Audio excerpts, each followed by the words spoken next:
We'll start from the worst team in the AFC and work our way all the way up to the best team. So worst team last year were the Patriots. They only had 4 wins. Their win total as of week 1 last season, RC, was 7.5 wins. And now their win total is 4.5. So they fell 3 games down, one of the most drastic changes. So the Belichick bump. Well, now you can call it the Belichick decline, right? But we'll see. Anyways, yeah. On the count of 3, over under 4.5. Hold on, over under 4.5. Okay, got it. All right. 1, 2, 3, over. Under. Okay. Why do you think it's going to be under? If they don't get Jaden Daniels falling to them at 3, which I don't think they will, they're going to be adrift at quarterback potentially, probably trading out or getting into Drake May, which is not going to be instant help if he's ever any type of help at all.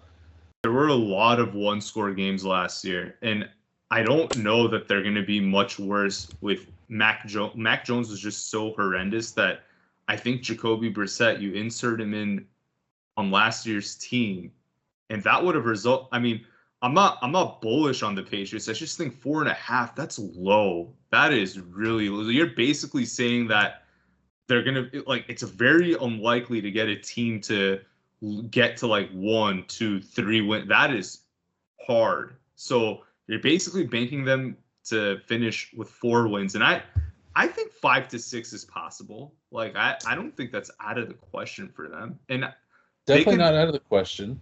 I wouldn't bet it,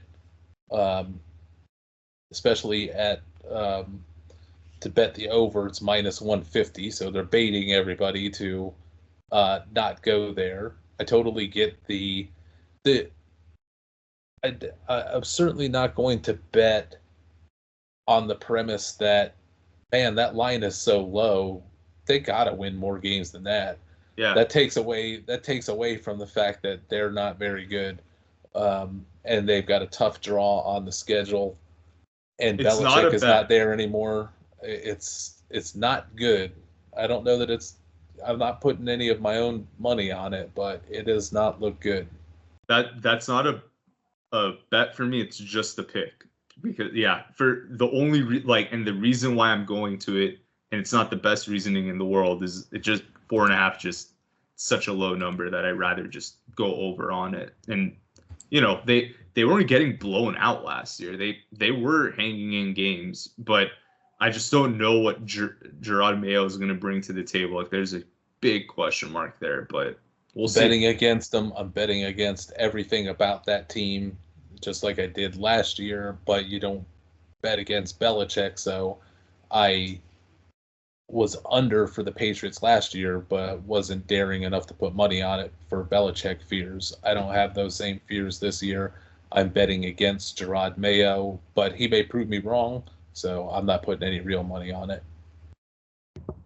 Makes sense. Let's move on to the second worst team in the AFC, the Los Angeles Chargers, who obviously had they had to deal with Justin Herbert's injury, which caused them to only win 5 games.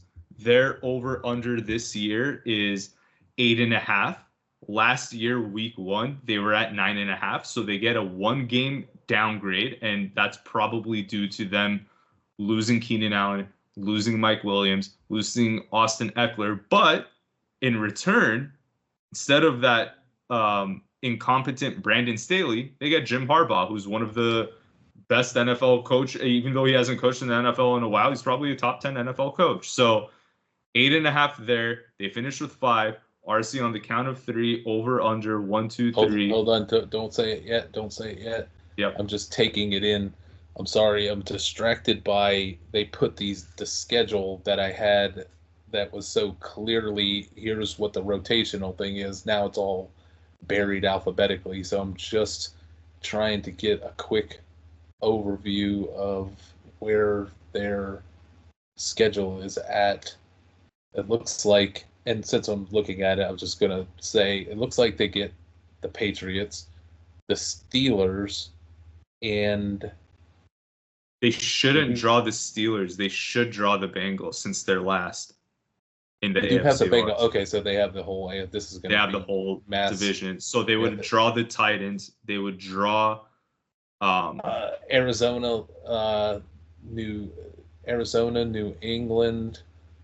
I'm just trying to process of elimination and no, not the Saints, the Titans. The Titans finished last. Okay, so they didn't get the greatest draw there. Okay, I think I'm ready to weigh in on it. Let's go Chargers, 8.5 over under 1, 2, 3 over. Under. Wow. Okay, I'm excited to hear this one. Well, you want me to tee things up? Go ahead.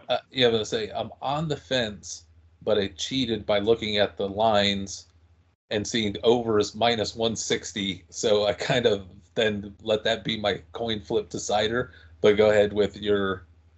What you're saying. I have other logic of why I'm going against it, which is going to be against the grain. But you go with yours first. Minus 160, I think, would have been the strongest line. I mean, the most like. It looks like it. Yeah, compared to the NFC, I think we saw like minus 155 last week. But here's what it boils down to me. They have the Chiefs, right, which are probably 2 losses, but they could easily come out of the Broncos and Raiders game 3-1, right? And they're playing the last place team. Cincinnati's probably going to be a loss to them, but then you look at the Titans and Patriots, and you said Arizona, like those should be wins for the Chargers. I don't think so. I don't think those are gimmies. I think those would be splits at best. Like the Las Vegas Denver, I would look at them and you say think that's more they're going to go 2-2, and I get your 3-1, but I'm more in the 2-2 camp, and I'm more in the they could get beat by the Titans, they could get beat by the Cardinals. Denver probably is going to. Now that I'm looking at it and thinking about it, yeah, maybe they could take Denver twice. So 3-1's not crazy. Your premise on them is not crazy. Let me say this: where do you think at the end of this? We're gonna both agree Kansas City to win the division. Who's gonna finish second? You're probably gonna say the Chargers. I'm for sure going to say the Chargers are going to finish second. I have no faith in the Raiders. I think Denver's in a free fall as well. So that's probably a good logic for saying that they'll probably be over. One of the reasons I'm going under at this point, besides the odds, can I just say I don't like anything the Chargers have done this offseason. Like, I keep waiting for this Harbaugh magic to happen, and all I'm seeing them do is take the Ravens' backups and are going to try to make a football team with them. And then the main thing they've got going for them is Justin Herbert, and I think they're going to swerve away from that and lean into a run game that might take him a little bit to build up. But if he tries to force it right away, maybe this is going to be a 500 team. Definitely not betting either direction on or against them, but I just got a weird feeling about what's taken place so far with Harbaugh and rebuilding the Chargers. I like that their defense is intact. I think they have pieces there. They might not be the best defense, but they certainly have playmakers. And really, obviously, Keenan Allen being there would have helped, right? But they're gutting that whole thing. They're preparing for the next like 5 years by getting rid of all those guys.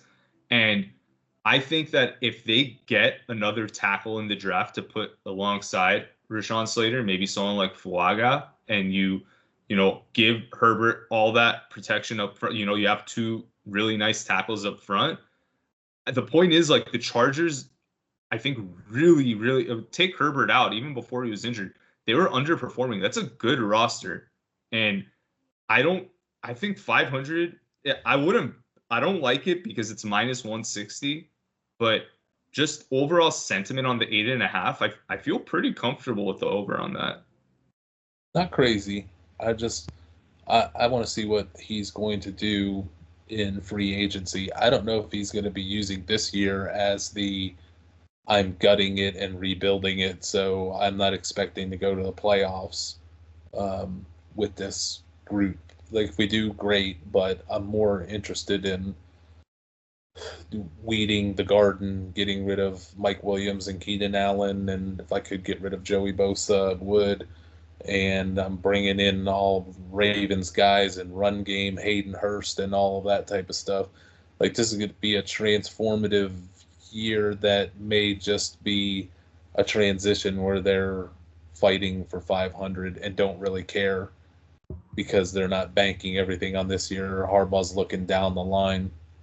It's fair. I mean, they could punt it, but the thing is, even if they move to a more conservative style of offense, I think that's probably what they need. Like, Justin Herbert does not need a lot to function in the NFL. So, and especially if he has a QB whisperer as a head coach in Harbaugh, I think, is it fair to say that Herbert's probably the best QB that Harbaugh's had? I guess he had Andrew Luck in Stanford. So, well, yes, Herbert's better than Andrew Luck, but he's also put the guy who is going to go all run game in as the offensive coordinator.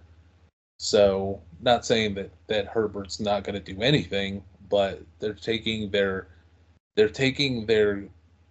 best punch, their best weapon, and they took his receivers he's comfortable with away, and they're going to take the ball out of his hands more to run more. I'm a little leery of the transition right now. We'll see. And if they get some receivers, tackles, or whatever in this draft, I'm going to be even more bullish on it. But we'll evaluate that as it comes. RC, one of your favorite teams is on the docket next. The Tennessee Titans finished with 6 wins last year. Over. Oh, sorry. All I needed to hear was Tennessee Titans. Their win total is only 6.5 right now. And their win total in week 1 to open 7.5. So you get a 1-game downgrade based off the performance last year. Obviously, they lost Derrick Henry, but now, I mean, we saw a year of Will Levis. Obviously, that only translated to 6 wins, even though he didn't start the full season. Seems like you're ready to go. I am too. Let's go on the count of 3. Titans over under 6.5. 1, 2, 3. Over. Yeah. I didn't even analyze the schedule. I believe the more I watch Will Levis, the more convinced I am that I was already convinced that the guy's not just going to be a star, he's going to be a superstar in the league. He's going to be Justin Herbert adjacent this year, if not better, because he's going to be potentially in a more freewheeling offense with better receivers. But he doesn't have the offensive line, but he could. And he doesn't need to have an all-star line to be great. I mean, it's going to help for sure, but he is so good.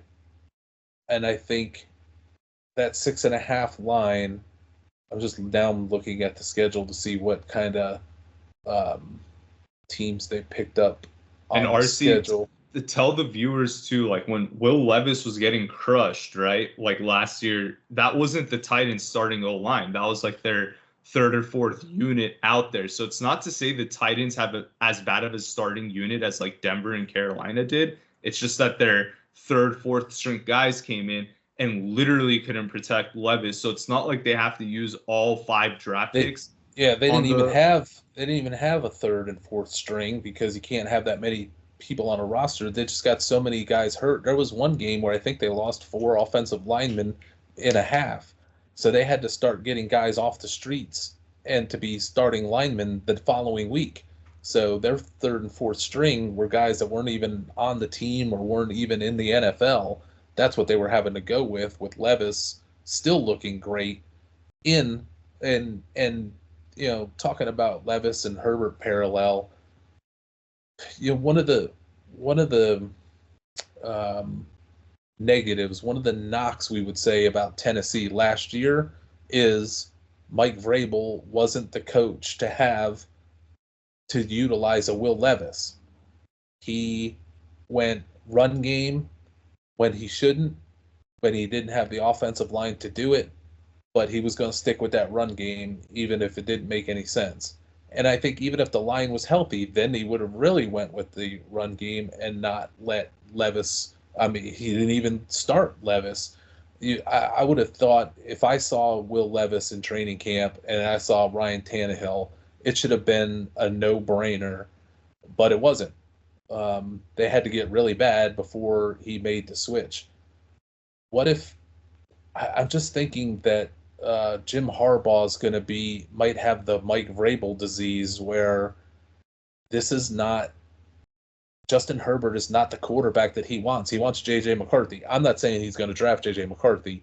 I'm just talking about in general why Harbaugh goes off shooting his mouth off about J.J. McCarthy is that's the quarterback that he wants. Arthur Smith wants Desmond Ridder. He turned down Will Levis multiple times in the draft because he was going to stick with Desmond Ridder because he wants the coachable guy who's going to run the playbook and not throw to Kyle Pitts, but throw to Jonnu Smith, and he's going to go down the tubes that way. Jim Harbaugh strikes me as having a lot of those same diseases, and I can't he put could him in let that Justin category. Herbert go to waste. No, I can't put Arthur Smith and Jim Harbaugh in the same set, like having those. No, Vrabel. I'm saying Vrabel. But I mean, in the same box. And I like Mike Vrabel Mike Vrabel's a really good NFL coach. He's going to squeeze a team out of, if you give him enough talent to work with, he's going to make it better. Everything just broke down in Tennessee, but he's not the coach that you want for Will Levis. I would argue Jim Harbaugh is not the coach you want for Justin Herbert. I think the difference between Tannehill and Levis isn't the same as Herbert versus McCarthy. I know you're bullish on Levis, but he's not in that stratosphere yet. Herbert's there. I mean, Herbert is the top. Yeah, I'm not gonna I'm not saying that Harbaugh is going to throw Herbert overboard. No. I'm just saying he's going to waste him like Vrabel would have if he had Will Levis in 2024. He would have wasted him. Just like I think Harbaugh is going to waste Justin Herbert. And when Justin Herbert got thrown in as a rookie, however many years ago, it was instant. Because you saw it in an instant that he was great. There was no, Tua looked like an idiot. Burrow struggled a little bit out of the gates. Justin Herbert walked right in and almost upset the Chiefs without any practice with the first team. And remember, he didn't even know he was starting that game. I think Tyrod Taylor had like a 15 minutes before the game, he got his lung punctured and he couldn't go. So imagine a kid, a rookie, you just tell him, hey, by the way, you're going up against the Chiefs, and he just went in and killed it. Who wasn't allowed to really work with the first team because they were so into Tyrod Taylor. Hugh Jackson did the same thing with Tyrod Taylor and Baker Mayfield. Now, flash forward to when Will Levis got thrown in to be a starter when the Titans kept losing games. What did Will Levis do in his first game? He crushed my Falcons really bad. He made DeAndre Hopkins look relevant again. When I say Will Levis is right up there with Justin Herbert, Will Levis is right up there with Justin Herbert already to me. And may I also add, for my side of the ledger, if you gave me the choice between Will Levis going forward and Justin Herbert going forward with my NFL team, I would take Will Levis. Are you saying that off talent or contractual? I'm saying that off of talent. No, yeah, give him the same contract. I'm saying Will Levis is going to be a better NFL quarterback than Justin Herbert. And I think Justin Herbert is one of the most talented quarterbacks in the NFL. You're not, and again, for those people that are probably going to just listen to that and run away and think that RC thinks that Herbert's trash, that's not what he's saying. RC's really high on Levis. That's what he's trying to get. I'm super high on Justin Herbert. I'm afraid he's going to get wasted. But that's not even in this debate. I'm talking about Will Levis versus Justin Herbert straight up. And the reason that I say that is not only from a talent perspective, they're both really close. Cannon arms, can throw off script, maybe the best off script, muddy pocket throwers in the NFL. But why I would go with Levis over Justin Herbert, I think Justin Herbert is very passive, very nice. He is. Personality. Yeah. Will Levis will literally go and knock DeAndre Hopkins' block off. When I saw him dress down DeAndre Hopkins in his third start, when Stephon Diggs goes up and down the sidelines, ranting and raving about everything, Sean McDermott looks to the sky like he doesn't even know what's going on. Josh Allen sits on the bench, looks down at the ground, while Stephon Diggs goes up and down, acting like an idiot. Yeah. When DeAndre Hopkins did that, Levis got up if I remember correctly, got up off the bench or was walking the other direction and changed direction and then went right up and got in DeAndre Hopkins' face and ear and started jawing at him. DeAndre Hopkins wouldn't look at Will Levis at that point. DeAndre Hopkins was trying to walk away and get away. Levis wouldn't let him. Levis just kept following him and yelling at him. I don't know what he was yelling, but you could tell from the body language he didn't want any part of Will Levis. And Will Levis's biceps are bigger than Justin Herbert's legs probably. Dude, so I wouldn't want to mess with Will Levis. So from that perspective, Will Levis is like Justin Herbert's talent. He's not as fast a foot, but he's all right. Justin Herbert's arm talent and ability to read defenses mixed with Baker Mayfield's brain. And Phillip Rivers is a fiery personality. That's who I like to. Whenever I see him going off like that, I get Rivers vibes. Yeah. So I would want, as a NFL head coach, I would want the Will Levis personality to lead my franchise. Talent-wise, you could say it's a draw. But the X factor is Levis's leadership. Can you expand on Baker Mayfield's brain for the audience that might just think that he's he's an above average QB, but does he really have elite processing skills? Yeah, I don't mean that in the if they sit down and take an IQ test, Justin Herbert is probably going to score better than everybody in the NFL at quarterback. He was a 4.0 student at Oregon. Justin Herbert's no dummy. I mean that alpha, some say the dog mentality, the I'm going to run you over. If it's competitive fire. Yeah, it's 3rd and 2, and I'm scrambling out of the pocket, and it's me against a linebacker. Are you going to slide? Which is the smart thing to do, which is why Justin Herbert is probably IQ smarter, because he would slide. Baker Mayfield's going to put his shoulder down and try to run you over to get that half a yard. So is Will Levis. So that's what I would want in my NFL quarterback in a game that's like a military war operation. I want that kind of personality if I can get the talent with it. I just don't want that person. You can find that personality on a number of quarterbacks, but they don't have the talent that Levis and Herbert do. And Baker isn't even in the same stratosphere talent-wise as Will Levis, and I really like Baker Mayfield. Yeah. Okay. Let's move on to the next team, RC, the New York Jets, who had a disappointing season and also had a QB injury. Obviously, within 3 snaps, Aaron Rodgers went down, tore his Achilles. You and I were all over that in the summer. We knew that the Jets had a pretty bad offensive line, and they were throwing a 41-year-old quarterback behind it. They did better this year. They got Tyron Smith. They got that Morgan Moses dude from Baltimore. So they're trying. They should have done this last year, but they're trying to shore it up this year. So they finished with 7 wins. Their over-under last year was 9.5, and this year it is the same exact amount, 9.5, and we were pounding the under. But let's see, RC, are we gonna flip sides? Are we gonna go over this time? So, well, before you give the countdown, keep processing, and I'll keep talking about all the moves. No, I want to say before we give the countdown, you were very gracious to say we were on that in the preseason. I could see it and complained about it, but when it came time to bet it, I took a pass because I was afraid that defense is so good, and if Aaron Rodgers is halfway decent, this is going to be a really good team.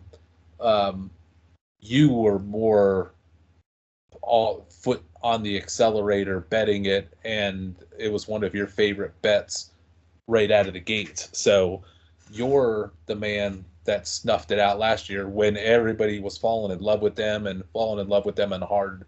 They were on Hard Knocks, right? They were on Hard Knocks. Yeah. So everybody was falling in love with them, and you were. And I think even in our little contest or whatever we were talking about, most people were taking the over. I think just because the Aaron Rodgers bump, you were one of the only ones, if not the only one among our group that was saying there's a big problem here. So you were more right on it. So you're going to get the first statement as to why you go over under. But okay, I'm ready for the countdown.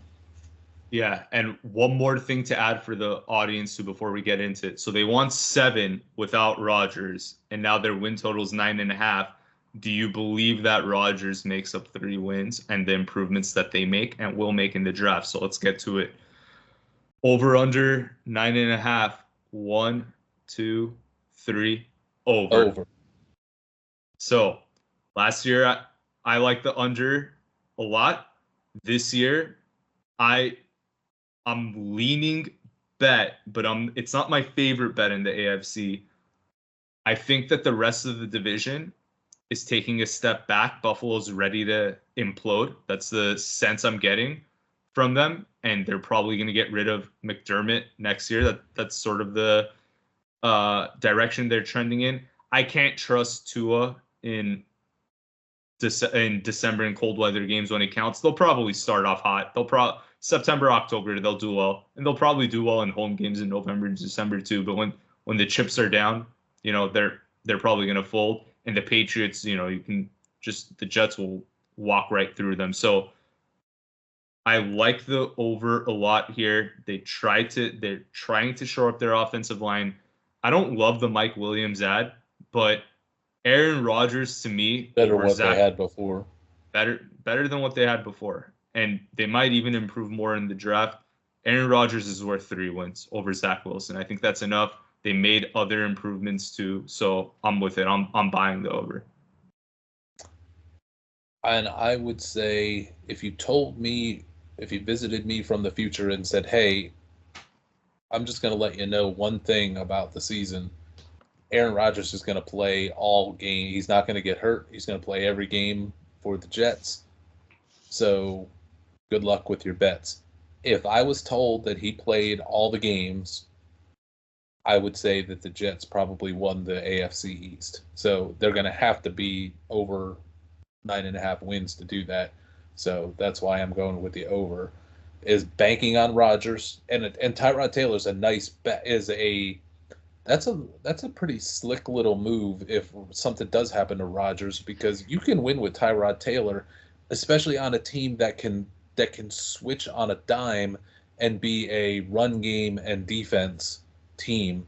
The Jets may have the single at full strength that may be the single best defense, the most menacing defense in the NFL. The Chiefs have a great defense. The Rams were getting close, but losing Aaron Donald set them back. Getting to Sam Darnold leaving the division hurt the Rams also for defense. But the Jets are the most menacing defense, playing in that weather, playing with a legit quarterback, and even if they drop down to Tyrod Taylor, I think they're going to be okay. I like the Jets over, but I like the Jets to win the division. I like that bet a lot too. And they're addressing the O-line, as we've talked. They're finally addressing the O-line. Like Tennessee needs to address the O-line. The Chargers need to address the O-line. The Bengals need to address the O-line. The Jets definitely need to. The Tampa Bay needs to. Of all of the teams that are good or bad that are an offensive line away or need to protect their really good quarterback, the Jets are the only ones that seem to be doing anything about it. Yeah, I agree. In the offseason. Yeah. But we'll see what they do in the upcoming draft. That I'm hoping that they get more help on the offensive line. Maybe they even get Brock Bowers as another receiving / blocking help on the offense. Can I throw this in? If I see it right, the rotational group: Denver, Minnesota, Pittsburgh. Oh, that's all easy. With quarterbacks that weren't on their teams last year, unless Stidham starts for Denver. So they might draw Stidham, Darnold, Wilson. Beautiful. In the rotation. I'm gonna love that Wilson revenge game. That's gonna be such a fun. I hope they put that in prime time. They better. But speaking of Wilson, RC, let's move to his old team, the Denver Broncos. So the Broncos last year finished with 8 wins, and their over/under week 1 was 8.5. Their win total. They obviously get rid of Russell Wilson. That's the big move this free agency, and he goes and signs with Pittsburgh, and he's still on Denver's payroll this year, and I believe next year as well. So the effects of that trade are still lingering. Their win totals this year, RC, have downgraded by 3 wins.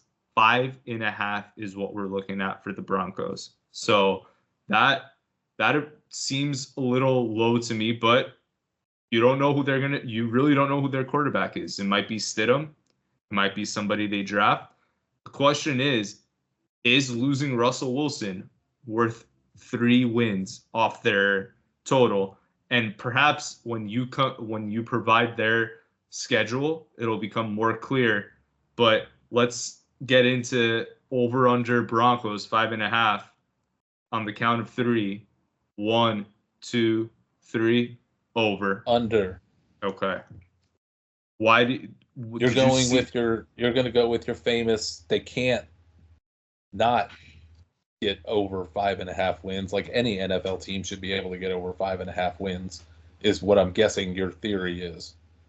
I think my theory is more not that you're betting on it, but that you're picking not a in bet. That direction. Not a bet. The so far of everything that we spoke about, the Jets are my strongest reaction at 9.5, but it's more of a mathematical inconsistency for me. Just looking at where they finished and where they're priced at, I don't think that the drop off between Wilson and Stidham or whatever rookie comes in is worth that amount. And I think that people are really downgrading that, and they go like, oh my God, they lost their number 1 receiver, Judy. Judy's not great. He's not that big of a deal. So I think they come back better, and they're obviously, I was high on the Chargers coming with Harbaugh, Herbert, or whatever. That's I don't want to call that one a bet.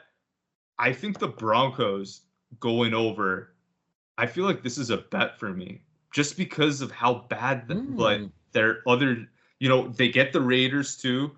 They finished 3rd, and I know finishing 3rd is better because they don't draw the Bengals. RC, do you want to talk about their schedule a little bit? I do, because I think I could talk you out of this bet by doing so. Let's start with, what are they going to go in the AFC West? Let's say they get 2. 2-4. 2-4. They draw the NFC South. What's your first reaction to? They're getting 2. They can get 2. So they're going to have I know they can get 2, but are they going to be favored? They face the Saints at the Saints. To me, the Saints are the trigger point. Like, they're going to lose to the Falcons. They're likely to lose to Tampa Bay, especially being on the road. Give them the win at home against Carolina. New Orleans is the pivot. Will they be favored at New Orleans? No. No, they won't. No, they won't. They're going 1-3. They're going to go 1-3. So if they go 2-4 in the division, 1-3 in that division. So now we got them to. I'm going to keep track here. We have them at 3 safe wins. These are safe wins, right? 3 safe wins. They also draw the AFC North. So they have Baltimore and Cincinnati on the road. So there's 2 losses. But they get Pittsburgh and Cleveland at home. Could win both. You'd go what? They could win both of those, but is that a 1-1? Give them 1. Right, give them 1. So they're at 4. Up to 4. Okay. Here's the rotational one. here's where your theory is going to puncture the gas tank and is leaking out. Here's the rotation they get. The Colts, the wrong time to get the Colts, assuming Anthony Richardson is back healthy. Seattle, that could go either way, but that's at Seattle. Mm-hmm. The Jets. If they're lucky, they'll pull one.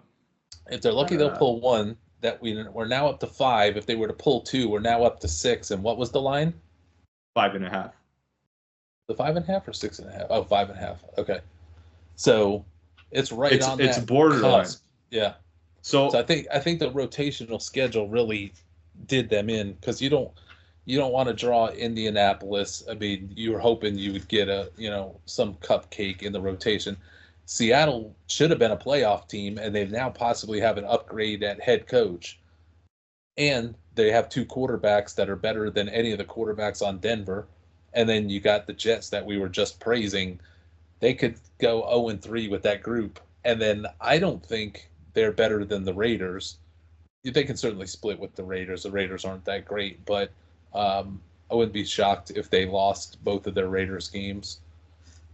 Split with the Chargers. You talked me off calling it a bet, but I'm still gonna stick with the. And that was my thing. I was gonna say I'm pulling you off your bet, not off your. You can still pick it for grins. So how do you feel about it? How do you feel about the under? You don't think it's about? Okay. And I don't think it's bettable under just because it's such a low line. All it would take is, for me right now, is a better. What if they get Penix? And then what if they go to play some of these teams and quarterbacks hurt or what? It only takes one. If they get one break in there, then their true over under maybe only be 4.5 with the other 16 games, because it's so. I don't think they're so bad that they can't hit that number. I just think they're not good. The schedule's fighting against them. I don't know who their quarterback's going to be, but if it's Penix, they might be a little bit different. I might take a little different tone. So in the end, I just don't think it's bettable at this stage, either direction. All right, fair enough. I like that. Let's move to the next AFC West team, RC, Las Vegas Raiders. They also finished with 8 wins last year. They had, after they got rid of their head coach, Josh McDaniels mid-season, Antonio Pierce came in, and they had a little run towards the end, which kind of put them in bad draft position. Maybe not having that run would have been better because they would have had a higher pick. Their over-under right now is 6.5, so one more than the Broncos, and their win total last year, week 1, was 7.5. So here we go, RC. Las Vegas Raiders over under. Hold on a second. I'm processing this because I wanted to get a little quick peek at the schedule, and I'll share it just in case, since I'm looking at it and how it may affect your pick. Rotationally, it looks like Miami, the Rams, and that's not good. Not New Orleans, and say Miami, Rams, Pittsburgh. Nope, not Pittsburgh. I really hate that they put this out of order. Jacksonville, Okay. Miami, Rams. If that matters to you. I mean, the Rams is a for sure loss, but we'll get into that too. But let's do it, RC. Over under 6.5. 1, 2, 3, under. I'm sorry, under. Okay. For me, it just boils down to them overperforming towards the end of last year, and I don't think that they could keep that up, and I don't know that they're gonna. I don't trust their GM and head coach enough to make the right pick at QB. I know and owner. They just don't have the right system in place there. I know that they're all over Jaden Daniels because of Pierce's connection to him, but he's not falling to it. Washington's not going to give that up. So I think there's a very slim to zero chance that they get the QB they want. So they're probably just going to go with J.J. McCarthy, with him falling there maybe, or them even trading up for him, and that's just going to end really badly for them. So I'm really I've been over on everyone we've talked about, but I think the Raiders are going to probably be amongst the worst next year in the AFC. If they don't get Jaden Daniels, I don't think they draft a quarterback. Any of the name ones that we're talking about. They already got Minshew. Aiden O'Connell is their kind of futuristic young quarterback. They'll rather have him as the quote unquote future and emergency behind Minshew than some third, fourth, fifth round quarterback not named Penix. So if you told me from the future, hey, one of these two outcomes happened, guess which one? The Raiders made the playoffs, or the Raiders were one of the 2 or 3 worst teams in the league record-wise, I would say they're one of the. They may be. I wouldn't be shocked if they finished as the worst team in the league, because, like you, I think last year was just a sugar high change from Josh McDaniels. A lot of fortuitous things happened. Everybody played hard, ball bounced the right way for them for a bit. Then when it mattered, they crapped the bed against the Colts and got themselves knocked out of the playoffs when they had a real shot to get into it, and got beat by Gardner Minshew, so I'm sure that's why they went out and got him. I just don't like this roster construction. They have some pieces, but I don't trust this coach, and I don't trust this organization. So I'll just pass. Let's peel the layer of the onion one more time. Luke Getsy too is there, and he's one of the worst. So I feel like they lost the offseason. The Raiders lost the offseason when they let Cliff Kingsbury walk through the door. Now, I'm not going to say Kingsbury is going to be the reason why they would have not. I think they were going to suck either way. But the moment they did that and they brought Getsy in to take his place, that's when they lost, and that's when they, in my head, are in contention to be one of the worst, if not the worst, one of the worst teams next year. All the offensive coaches denying to go there, one of them taking a job, then not taking the job, kind of tells you what people in the industry think. They don't want to be a part of this thing either. So unless they make some radical trade for Jaden Daniels, which I do not think is impossible to happen, I'm going under here. And when you're the Raiders OC, it's not like a title only where it's like Kansas City, Andy Reid's OC, Matt Nagy. It's a title. He's not really the OC. Andy's running the thing. This is one of the situations where the OC is going to have complete control, because Antonio Pierce probably has no idea how to run an offense. He's going to say, Getsy, you handle this, and Getsy's just going to crap the bed. So I have no faith in this. What would your call be on them if they did draft Jaden Daniels? I would keep it at under, but I wouldn't bet it. Yeah, I'd be on the fence, kind of looking at the over. It's just it's so great. It becomes so great to me. Like I wouldn't blame you if you went over, but right now, I don't think you can. Because he's the end around to bad coaching.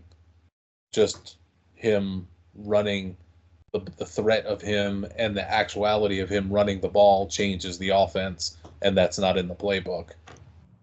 I don't think he gets past. I don't think Washington's giving him. I'm just saying. Well, but if he did, so but if they did, yeah, that's their really, to me, their only shot of being considered for an over. Yeah, I agree. That's probably the only way. That's the only thing that can save them. But let's keep moving to the list. Now we're getting into the 9-win teams, RC. The Jacksonville Jaguars, who, they were in the driver's seat at one point last year to have the bye week, and then they totally fumbled it. Trevor Lawrence just started regressing, and now you're even getting people in the mainstream media saying, hey, is this guy legit? Is Jacksonville going to give him a second contract? Something that RC's been saying all along. People are just starting to realize now that maybe Trevor is not in the same category as other young QBs like Herbert, Burrow, despite his crazy draft status, sometimes QBs don't hit. So now getting to the point of this, they finished with 9 wins last year. Their over-under heading into week 1 was 10, and now they're at 8.5. So they got downgraded 1.5 wins based off their performance last year. It's pretty close to where they ended up. Obviously, they ended up with 9. So RC, Jacksonville, 8.5, count of 3, over-under, 1, 2, 3, under. They're not heading in the right direction. They made a bunch of.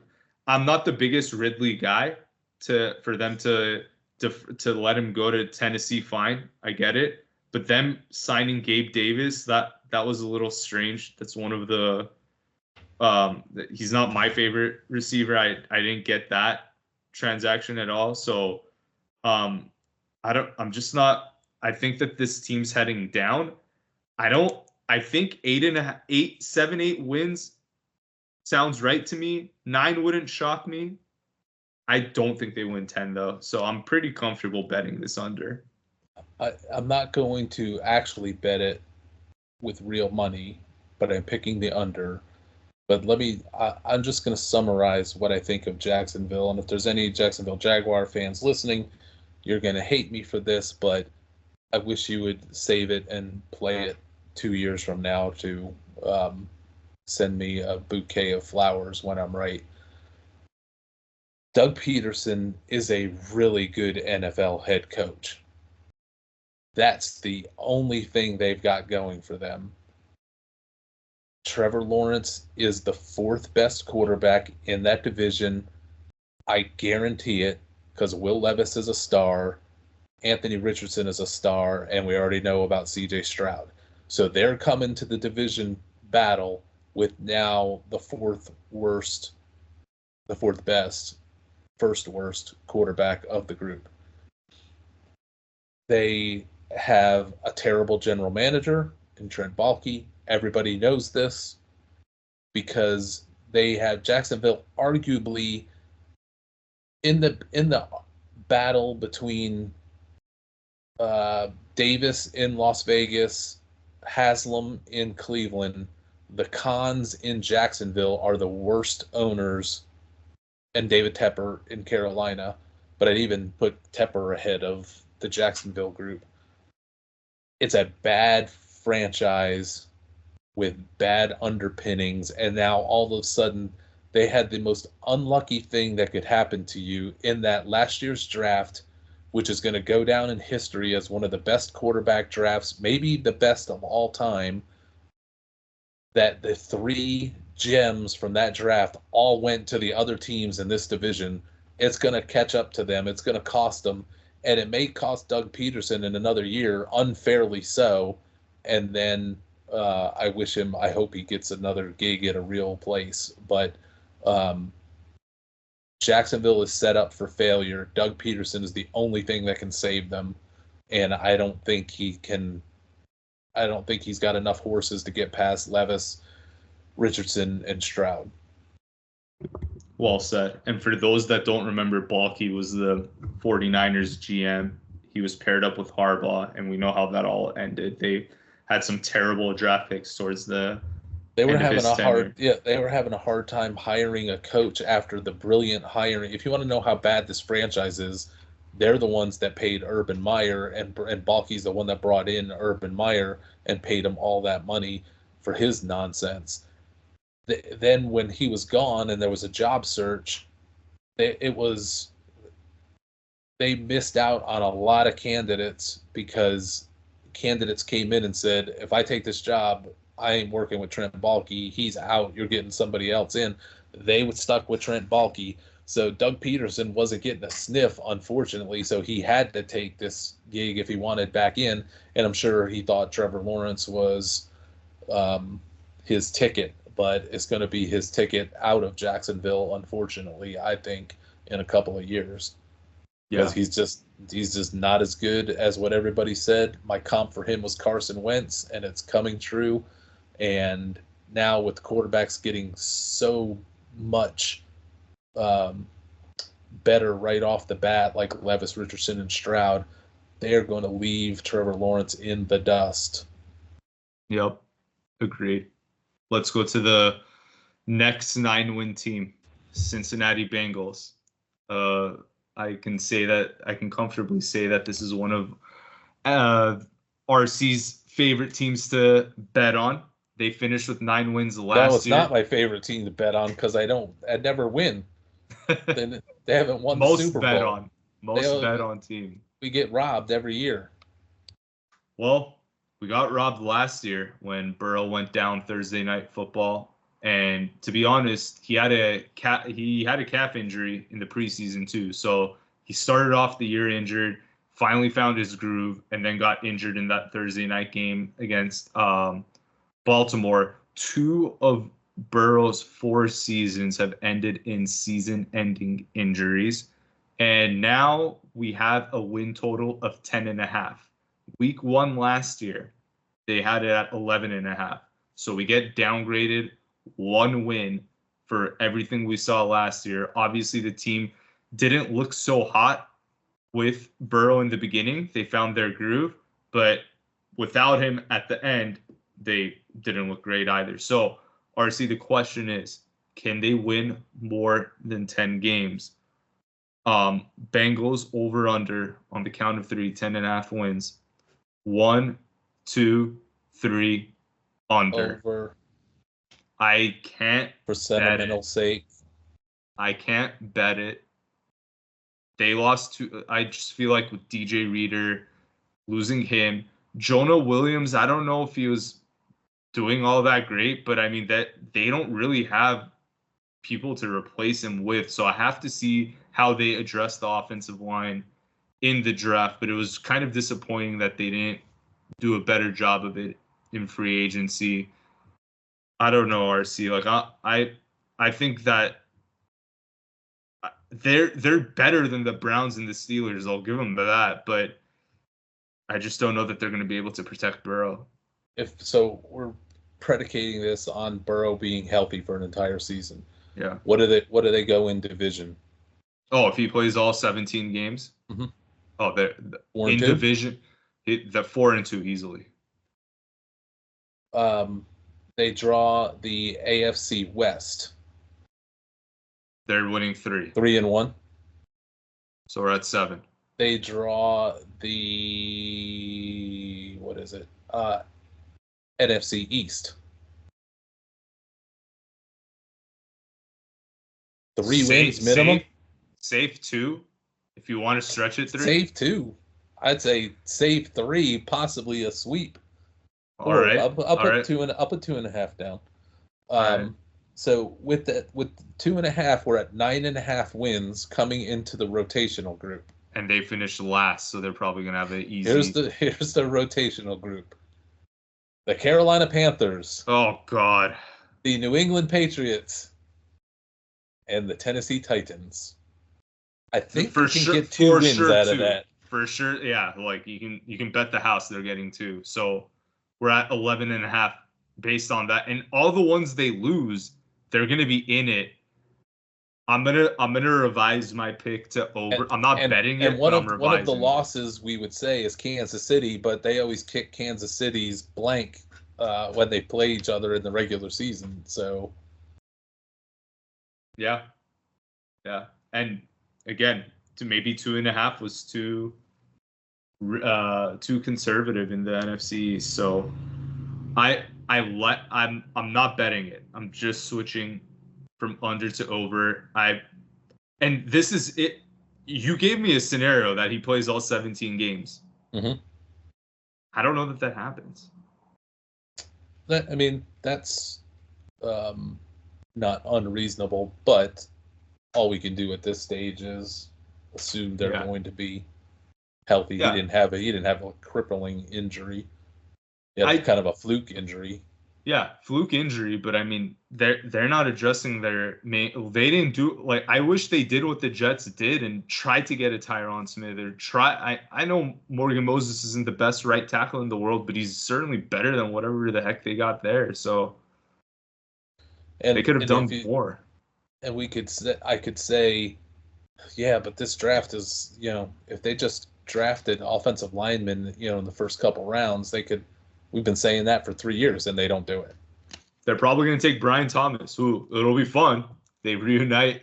I mean, not reunite, but they bring another LSU buddy for Burrow and Chase. But I mean, they're going to trade that pick in a bundle with T. Higgins to get Justin Jefferson. So, but I know what you're saying. That would rock the NFL. Do you think Minnesota would do that deal? No, I don't think they would. With what Jefferson's going to be asking for, and that they have Sam Darnold, so the Minnesota is in a purposeful transition year.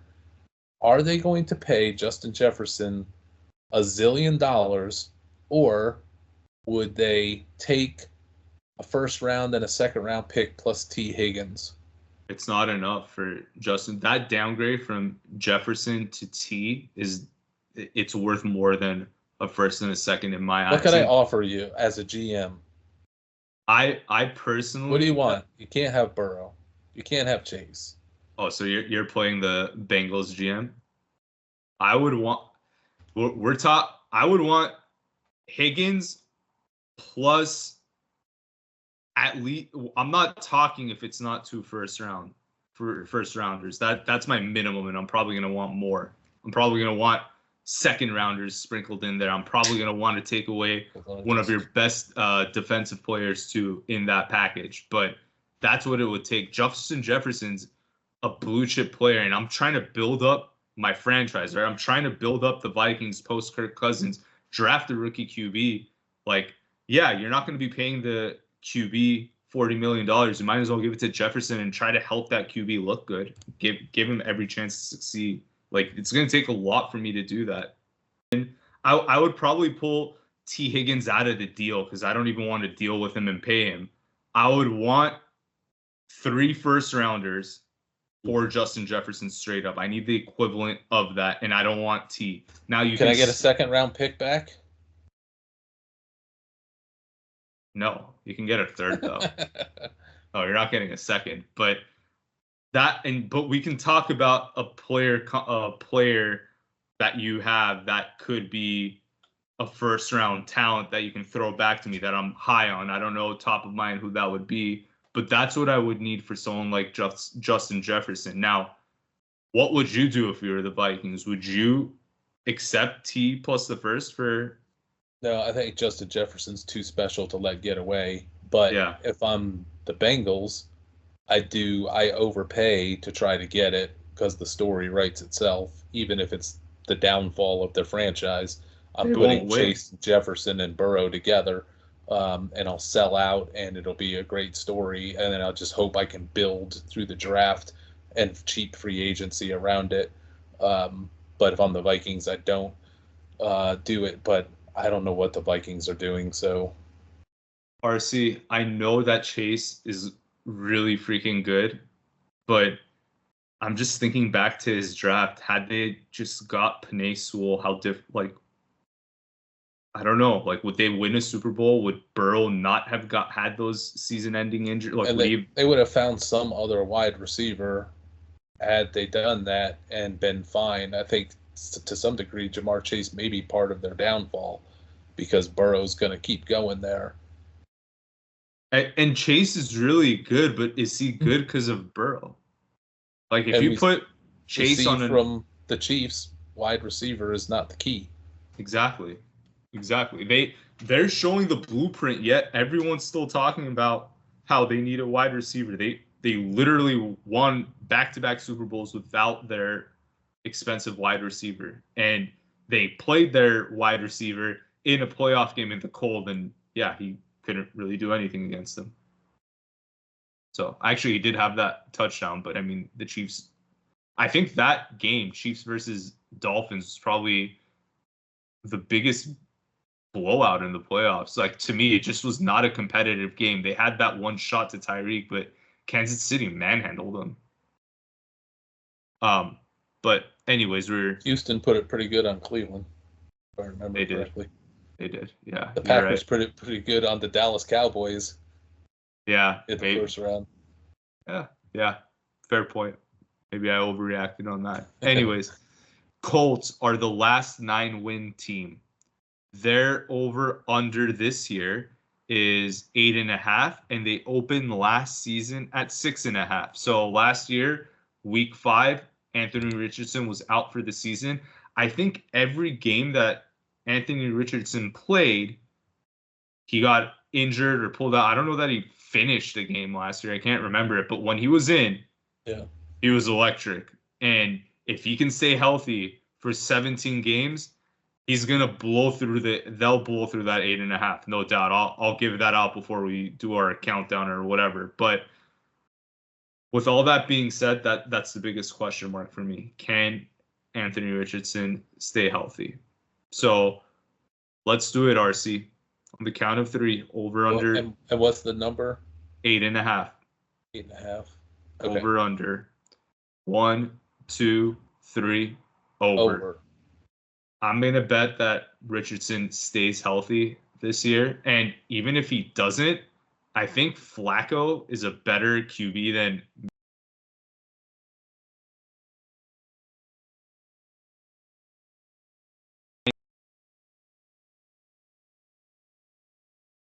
Flacco. They could have probably got another game out of that. If Anthony Richardson's there, don't be surprised if the Colts team pushes the Texans or wins the division outright. I think they would have last year. I worry that the division is so tough. They do get, just looking to see what the, make sure I'm about to say the right rotation. But they're getting the AFC East. They're getting the NFC North. They could split their way through that. But they're rotational, and then in their division they could split. But their rotational group, based on standings, if I'm seeing it right, they got. Did the Colts finish? Did they finish?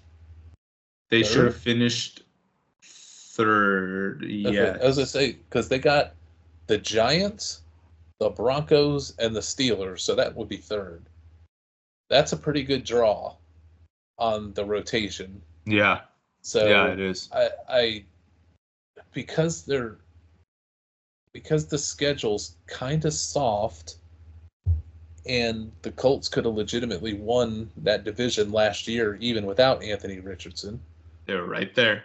I'm going to go over, but I'm not ready to bet it yet. I want to see what they do in this draft for sure. I think that's going to be a key thing, a key move for me. Tennessee's not going to be a pushover again. They're not going to be a pushover. Jacksonville's going to be a bigger pushover than what they were last season, though. So and they're not a pushover either. There's not like a gimme win in the division for any of these teams to get really super excited about any of them.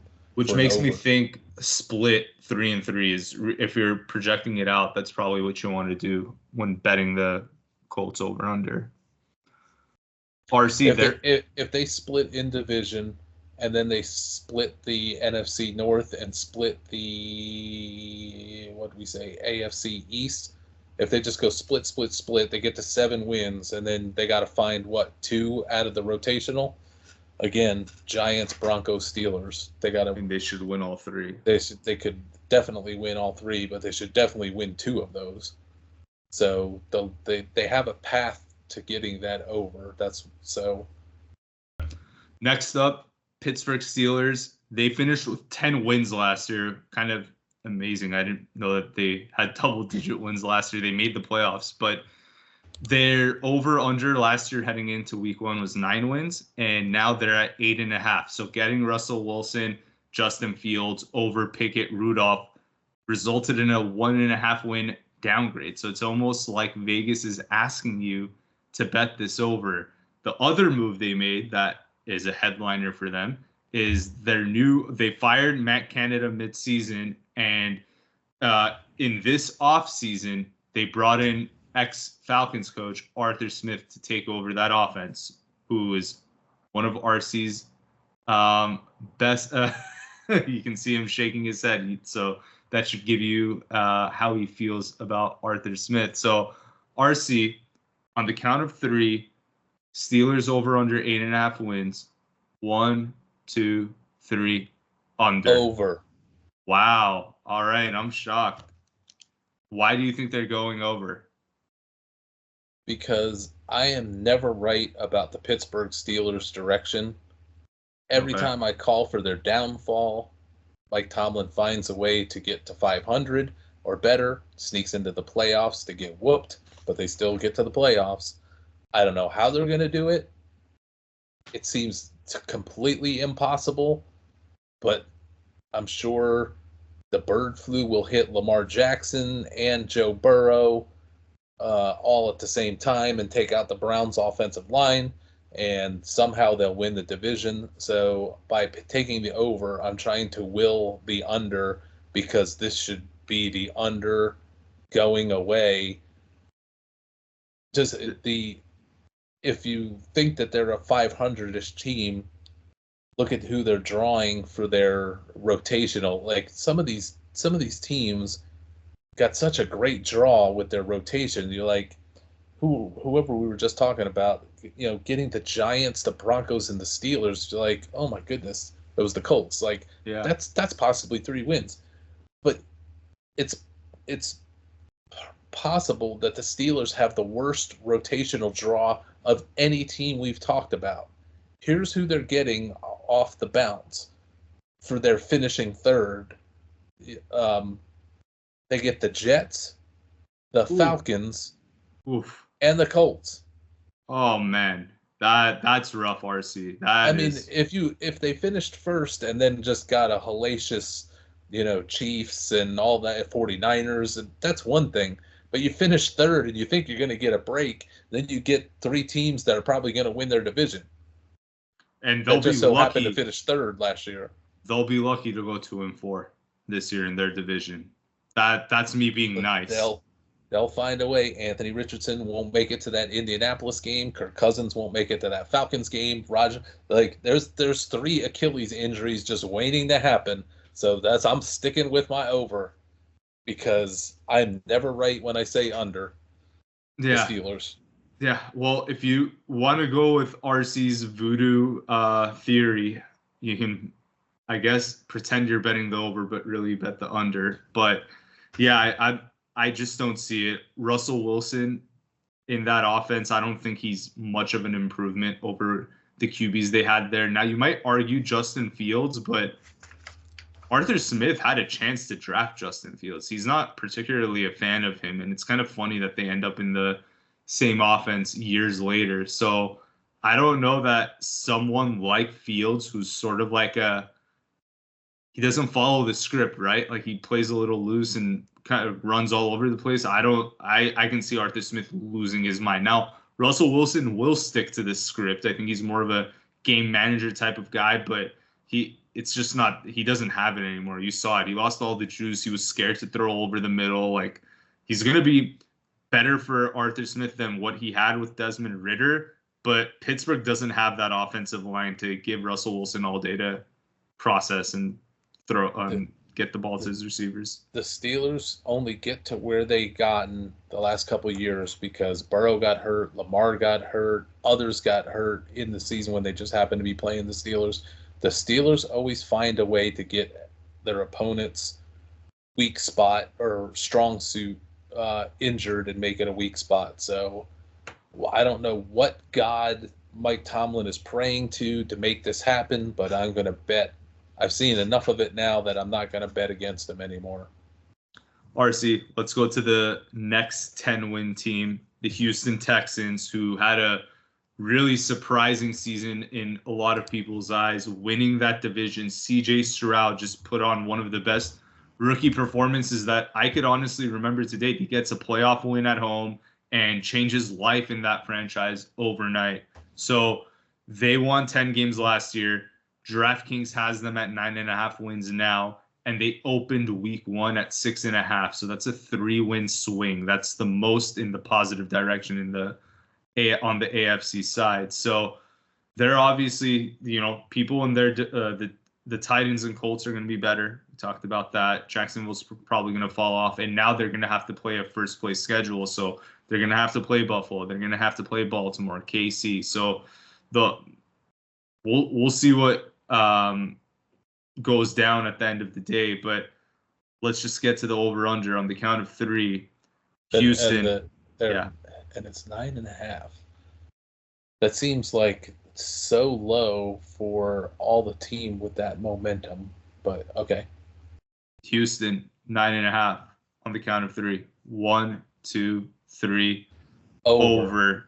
I don't like it though. I don't like it. I'm very wincing at it because I don't like the schedule. I don't like the setup, but CJ Stroud is so good. I'm not willing to bet against them.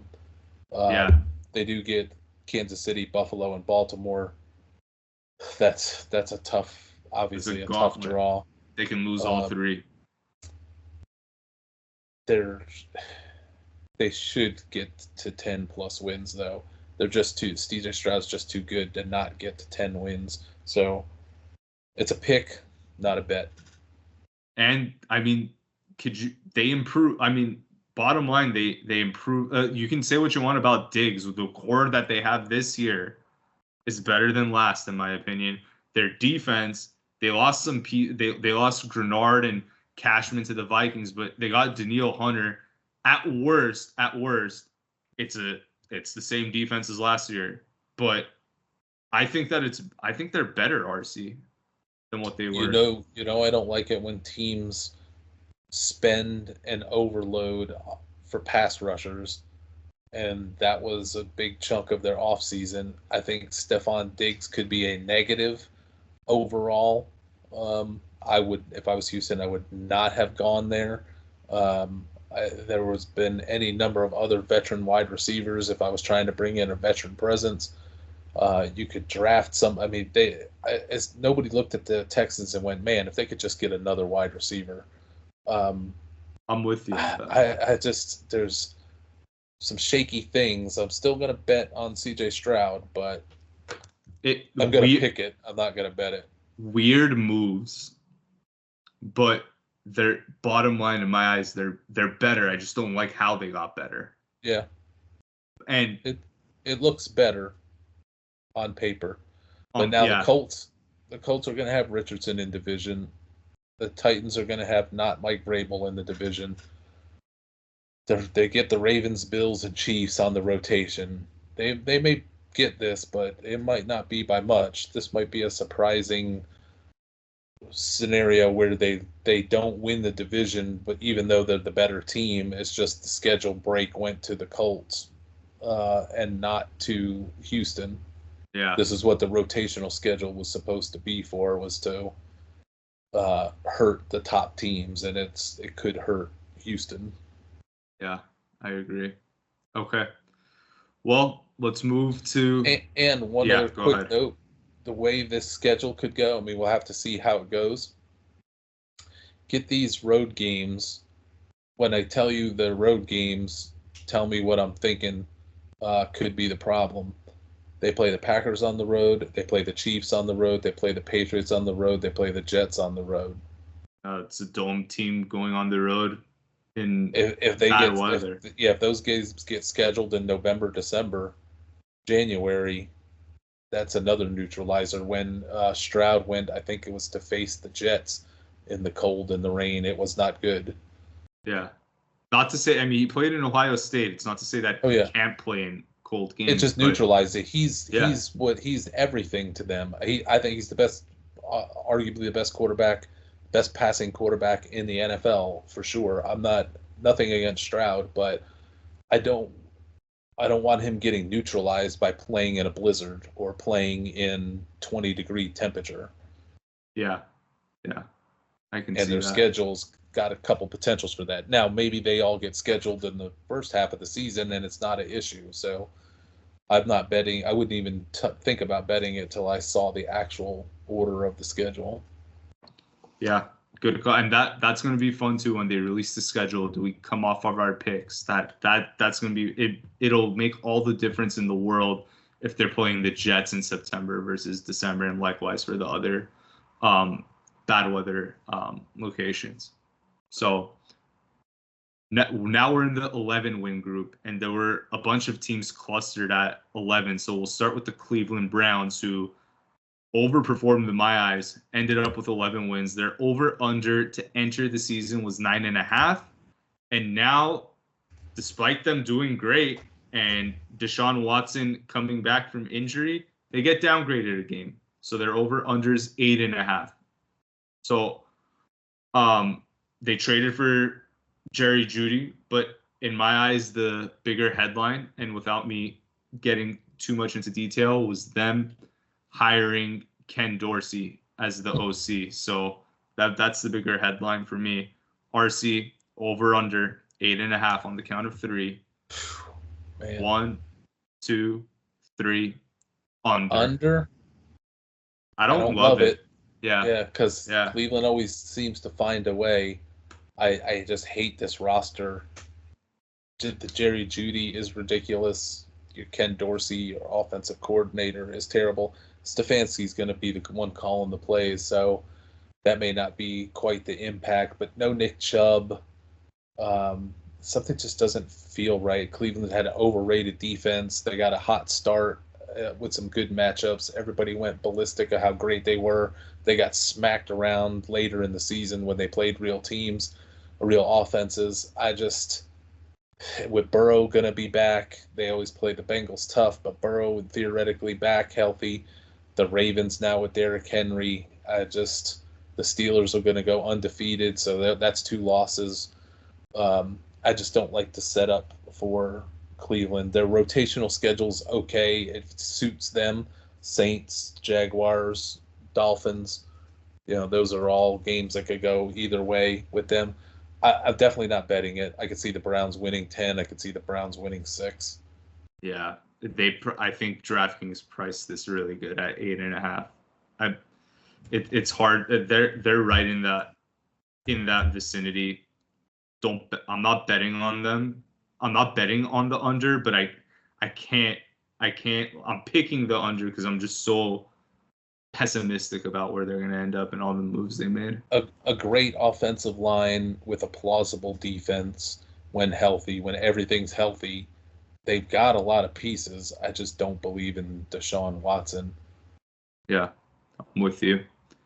Okay, let's move to the Super Bowl champion, defending back-to-back Super Bowl champions, Kansas City Chiefs, who finished last year at 11 wins. And their win total last year was 11.5. So they were under RC. If you bet on them to go over, even though they won the Super Bowl, you would have lost that bet.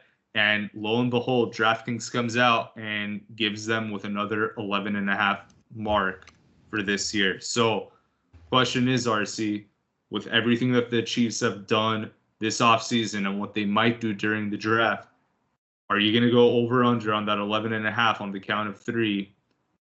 1, 2, 3, under. Over. Okay. You want to go first? Again, don't love it. But this team always finds a way. It's got offensive line talent. It's got the quarterback. It's got the emerging defense that isn't really going to miss Snead all that much. This schedule is manageable. The division is not very good. If the Chargers are, like I say, in a transition year, that they're not going to be that much of a threat to KC yet, and Las Vegas is not a big threat. Denver's certainly not a big threat. They find a way. Buffalo, they do get Buffalo, Houston, San Francisco, but Buffalo isn't. Buffalo beats them in the regular season, though. Buffalo's got them the last 1 or 2 times in the regular season. They get the Bengals too, right? You get the Bengals because they got that division. They get Houston, but it's going to be at home, and if that's scheduled, that's the difference of that being in week 2 at Kansas City or week 16 at Kansas City could be the pivot on which this whole bet would rest.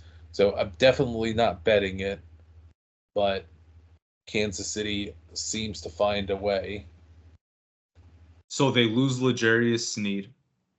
And I think that even though they might have people that can come fill in his role, I don't know that any of those guys are going to be a shutdown corner and allow Spags to, play those like cover one schemes that he likes to play in. So I think their defense is going to be more susceptible to getting beat. But then you have Karlaftis coming in one more year, getting stronger. So that D-line might rush the quarterback better than what we saw last year. What if I told you that the cornerback that they're going to put in to start for Sneed is better than Sneed? Better than Sneed. Better than Sneed. So let's say Sneed stayed. Would you have gone over? No.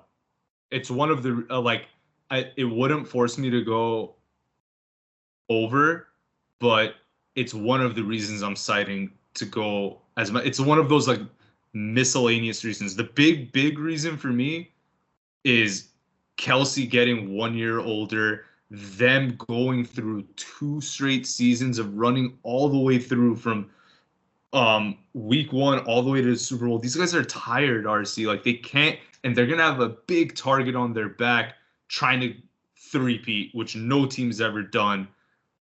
They barely got to 11 wins last year. They hobbled their way there. And I know their division's weak, but I think the Chargers can get a game from them. I think the Broncos can, and they did last year. I'm not confident about the Ravens. I'm not going to bet against the 12th man, Taylor Swift / the referees.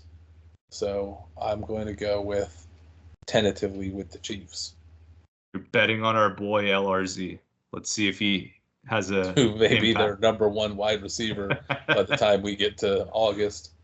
Okay, next 11-win team, the Buffalo Bills, finished in dramatic fashion last year, taking the division away from the Dolphins in the last week of the season. So their win total last year entering in, it was 10.5, and this year it's also 10.5. Obviously, the big headline with Buffalo, they cut a lot of people in the beginning of the offseason trying to shed salary. They let Gabe Davis walk. They traded away Stephon Diggs. This offense is going to look a lot different. They're going to have Kincaid there probably as their number 1 option. They have James Cook back there that he's probably going to be used more. So this is a different looking team. They lost Trey White on defense than last year. But the one good move they made didn't happen in the offseason. For me, it's when they fired Ken Dorsey in the middle of the season. That's the best move they could have made for their 2024 prospects. And just going in 10.5 RC, if you're ready for the countdown, over under 1, 2, 3 under. So I'm happy with Ken Dorsey, but I think this is the Jets division this year. So if it's going to be the Jets division, then this is going to be a struggle. They do draw the AFC South that we have a lot of respect for. Yep.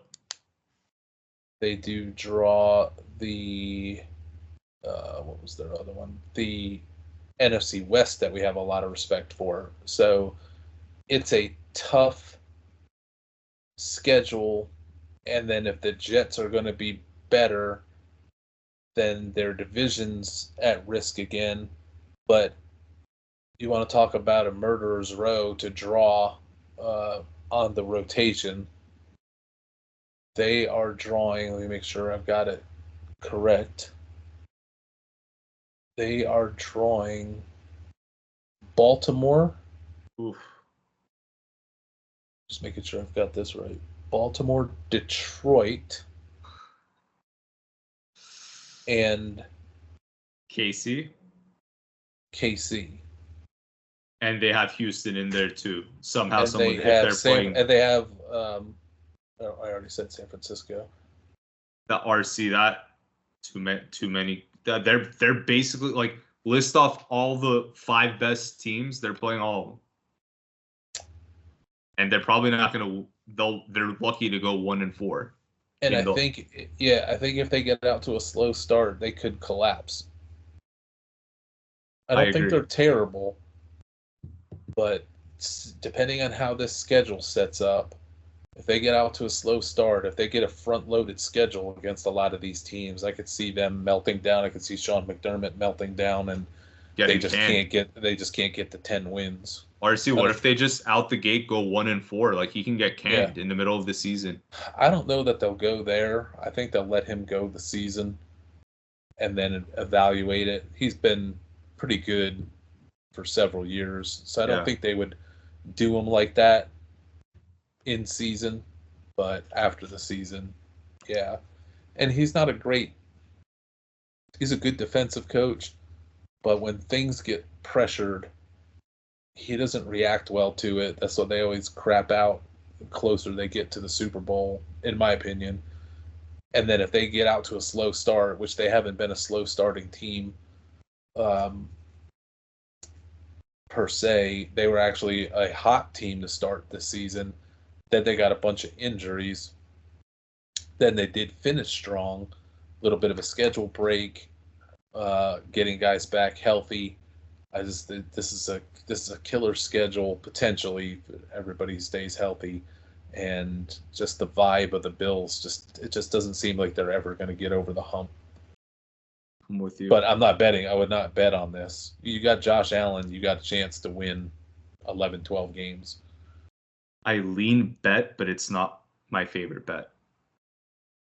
And I'll when we recap it, I'll tell you which one I like the best out of everything we talked about. But let's move on to the other team in the AFC East who also finished with 11 wins, the Miami Dolphins, who were controlling the AFC East most of the year, collapsed towards the end, lost that Week 18 game we were just talking about to Buffalo, and lost control of the division and forced them to go on the road in Kansas City as opposed to hosting Buffalo again in Miami as the wild card round. So that Miami needs perfect conditions to operate. They could have a lethal offense when they're in Miami, when it's all sunny and nice, but in the cold weather, they tend to fold. So they finished with 11 last year. Their week 1 win total last year was 9.5, and now they're, again, 9.5. So despite all that fireworks we saw from that offense, Vegas doesn't give a shit. They're still saying that they are the same team we thought they were in week 1 of last year. So RC, over under Miami, 9.5 on the count of 3. 1, 2, 3, under. Under. I don't like it though. I'm not. I don't like it. Betting it. I just don't. This team last year got whacked by good teams and blew up bad teams. I don't like that trend because I don't think they're any better this year than they were last year. This is still the same team. I think this could be Mike McDaniel's make or break season. This is where everybody may turn on them. And Tyreek Hill is inching ever closer to being the new Stephon Diggs, the new Antonio Brown, and starting to create more problems than he's worth, especially if they start failing. You talk about a team that if it gets out to a slow start, there could be some real problems with that whole group and the fans turning on Mike McDaniel. So rotational schedule-wise, they get Green Bay, away, so they're probably going to be a dog there. They get Cleveland away. They're going to potentially be a dog there. And it could be a cold game. The Raiders at home, which is winnable, but not a slam dunk. I'm just not impressed with this Miami team from last year. Forget that rotational. Denver, you take that Denver game out where they scored 60 some odd points, and this was a pretty bad season with a terrible finish. Absolutely. They collapsed when the games got tighter. And for me, if I'm a Miami fan, I mean, I don't have confidence in Tua. If you pay Tua this summer, that's going to be the worst mistake that this franchise is going to make. That's going to just put the nail in the coffin, and they're going to suck for 3 to 4 years. If I'm a Dolphins fan, I'm praying that my team goes into this season without extending Tua, and they just suck and move off of him next year. That is the best outcome for this team, because if he has the same season he had last year, their hands are gonna be tied to give this guy a $55 million contract, which he is not worth. You don't want to pay that guy. I would pray that they would get the better Tua and Michael Penix, but I don't think they will, because I think Mike McDaniels could be a version of Mike Vrabel, just a more open-minded one, and he wants to develop that run game, and he wants a game-managing quarterback more than a flair for the dynamic. So we'll see. If they draft Penix, then I might look at this whole franchise. But if they end up not drafting anybody and just rolling out there with Tua and really nothing behind him, you have to bet against this team. Because if Tua struggles, Tua's fine, but if Tua gets hurt or goes down, they're not ready to pivot like a lot of the top teams are now that are getting to. If Stafford goes down, the Rams got Garoppolo. If Richardson goes down, the Colts have Flacco. Teams are starting to get that second really good quarterback. Miami's got Mike White. They had what happened to that Skylar Thompson guy? I like Skylar Thompson, but he's running third string, so he's not getting developed to take things over. Yeah, I mean, it just all around, RC. I think Tua's I hate to say this, he's one concussion away from ending his career, and you just can't give a guy with that kind of injury risk a long-term contract. So I don't think that Miami's going to pull the trigger on that. And I don't know. I guess we've seen crazier things. We'll see what happens this year. If they get out to a slow start, if things don't go well this year, then Tua and McDaniel could be out. And keep in mind, McDaniels and Tua were not what the owner wanted. So if you go back, let's rewind the tape 5 years. This guy's having Tom Brady and Sean Payton on his yacht and had tampering charges against them. So like they had to give up a first round pick, I think, a few years back because of him trying to bring Brady on board when he was still with the Patriots, I think. Brady with Sean Payton, I think. Yeah. Was the plan. Yeah. And I don't know if you recall this, RC, in that Tua draft, the owner fell in love with Burrow, and he was right. He was right to fall in love with him. And I think there was a rumor that they offered 5 first-round picks to swap to Burrow, and Cincinnati wisely said no. But the owner, all of this to say, I don't think the owner's sold on Tua. No, and if they fall behind the Jets and the Bills and have another disappointment, I don't know that they're fire McDaniel unless it gets really ugly, but he may stay intact and they wash out Tua and they're basically starting over from scratch. Yep. Okay, let's move to the team with the most wins in the AFC, the Baltimore Ravens, who controlled the conference, and I think they might have had the most wins in the NFL. They were certainly the most on fire team heading into the playoffs. Obviously, they lose in a heartbreaker in the AFC Championship game to the Kansas City Chiefs. But, RC, they got Derrick Henry now, so perhaps they can try to run the ball, which they got away from in the AFC Championship game. Maybe they'll be more effective. They're not going to try to run the ball. They are going to run the ball. Derrick Henry may end up being the league. They might have the league MVP for a second year in a row, but it not be Lamar. He's definitely on. He could easily win comeback player of the year too, because he didn't have such a hot season, but he could have crazy stats. When you have a dual threat guy at QB, it just opens up so many holes in the run game that Derrick Henry's not used to seeing in Tennessee. I mean, they didn't have the best offensive line in the world, and they knew he was coming. Now, you don't know if it's Lamar. You don't know if Lamar's going to throw or run. The defenses are going to be on their toes. I love Derrick. I'm very bullish on this Baltimore team. They're my favorite team going into next year. And I'm going to shut up before I give away my pick, even though you guys can probably tell where I'm going with it. But anyways, 13 wins, RC. That's where they ended last year. Their week 1 win total was 9.5. and now they're at 11.5. So for everything they did, they get +2 wins on their win total. So RC, on the count of 3, Baltimore Ravens over under 11.5. 1, 2, 3, over. Because the schedule is also their friend in all of this. Their rotational group, the Bucks, very beatable. The Bills, we've already talked about, are susceptible. And Houston, they get for a second time, but they manhandled Houston in the playoffs. And now I would argue Baltimore may be a better team just from the Derrick Henry perspective. They get the AFC West, so yes, they get Kansas City, but they also get Vegas, Chargers, Denver. They get the NFC East, which I think is arguably the worst division in football. It could be 4 wins in that. Like, everything's breaking their way. Their division got worse to win the division. So, for Baltimore, which means they'll win 5 games this year and be a horrible letdown, because whatever I say about the Ravens, whatever I genuinely say about the Ravens, the exact opposite will come true.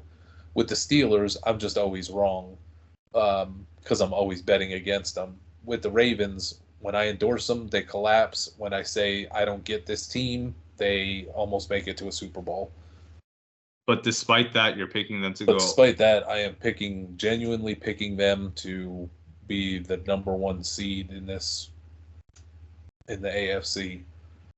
Now they have not. I mean, Lamar's been in big games, but the way that they lost that game kind of reminds me of the way that the 49ers came out when they lost against the Eagles, where like they just had a bad taste in their mouth and they made it their mission to beat the Eagles in the season. I could see Baltimore taking a similar stance with Kansas City, that when they face up, and they will, they're going to punch the Chiefs in the mouth, and I don't think the Chiefs are going to have an answer for them in the regular season, at least. I think that these guys cruise to the 1 seed, 13, 14, 15 wins, all in the realm of possibility. And RC, their division, to me, like, I know Burrow's back, but I don't know that. I feel like they all got worse as units. Like, they could easily they're not going to clean up the division, but and Baltimore doesn't seem to have any great fear of the Bengals. So the Bengals seem to reserve their great play for when they face the Chiefs and the Bills, but when they face the Ravens, they tend to stumble. So I'm all in on the Ravens to have a good year this year, which means Derrick Henry will never even see a snap this year, nor will Lamar Jackson, and they will finish last in the division. Especially if I were to even throw $5 on an over or put them in a parlay for being over, that'll just doom them even more. Well, Derrick Henry, if something does happen to Derrick Henry, we still have our boy Keaton Mitchell back there, so he can come in and hopefully. Yeah. Oh, he might not be ready to go, huh? I didn't even think about that. But okay, RC, rounding up the AFC, thinking through everything that we discussed, what's your favorite bet? I gotta look back. Win total wise. I'll give out my favorite under. Go ahead.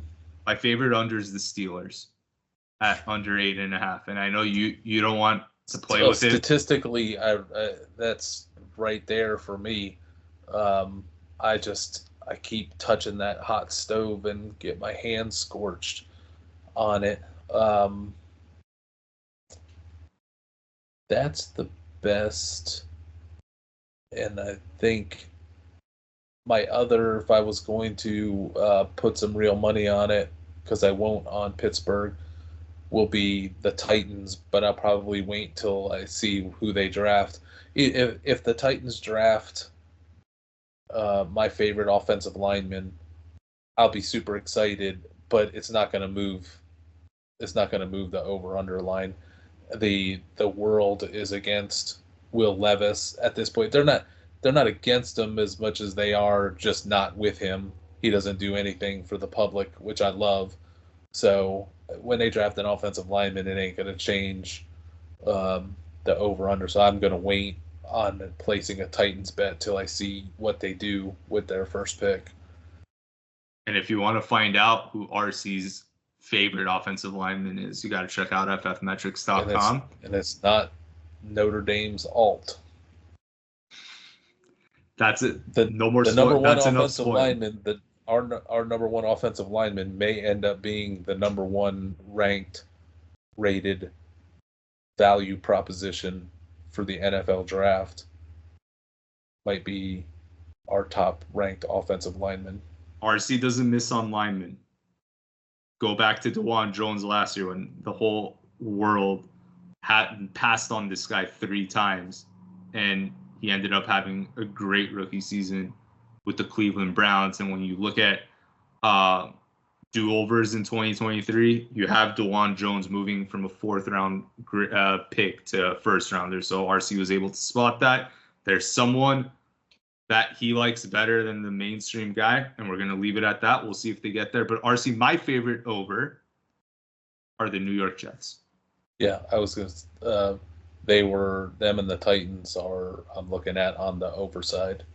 Yeah. And you're very kind to say I don't miss on offensive linemen. I could list, as soon as you said that, I was just like in my head. I think, but I don't think I miss on guys that I go bananas for. I could say such and such is going to be pretty good, and he's not, or such and such I don't see it, and then he ends up being good. But when our computer models jump out of the screen about something, like with DeJuan Jones, and I could see it with my own 2 eyes, I didn't need the models to say anything. I'm probably not going to be wrong. So I don't know if they're going to get the chance to draft. They should be able to. But if they do, you're going to, when we do the live show for the NFL draft, you're going to see me lose my mind when that happens, if that happens. And then you're going to see, yeah, okay, we'll leave it at that. Then we're going to pause the show so I can get on to DraftKings real quick and start betting the over for Tennessee. You guys better join us for that live show. It's going to be great. So we'll send out details for that.